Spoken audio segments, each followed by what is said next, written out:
Je suis directrice artistique du projet Ratatouille, donc ça comprend l'attraction, les espaces extérieurs ainsi que le restaurant. Le point de démarrage, c'est bien sûr l'inspiration du film. Donc on savait très bien qu'on voulait rétrécir le public, qu'on voulait être comme Rémi, vivre ses périls, ses aventures.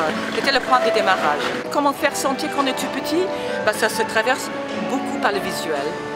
Mais le plus évident, c'est que tout ce qui est autour de nous soit gigantesque.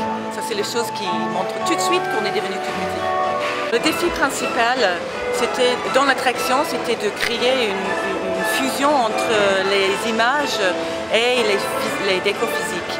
De créer vraiment un monde immersif où on brouillait les lignes entre les films et les décors. On ne sait pas trop si on est dans le film, si on est dans le réel. Faire une autre Paris à une de Paris, c'était un défi effectivement. Mais comme nous voulions recréer Paris de Pixar, c'était plus simple. Donc nous avons, bien sûr, on s'est inspiré de Paris classique, comme vous voyez autour de moi. Nous avons intégré ces éléments et puis on a donné un petit twist pour que ça reste toujours fidèle à Paris idyllisé dans le film Ratatouille. Nous sommes implantés en France, dans le cinéma, donc nous avons mis en avant cette collaboration avec les personnes et les entreprises locales. Dans le restaurant, on va utiliser le brie de Meaux, on va développer un vin spécial pour ce bistrot.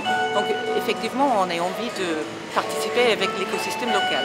Moi, je suis française, pas d'origine, comme vous pouvez constater, mais je trouve que cette Made in France, bien sûr, ça rajoute une valeur à ce projet.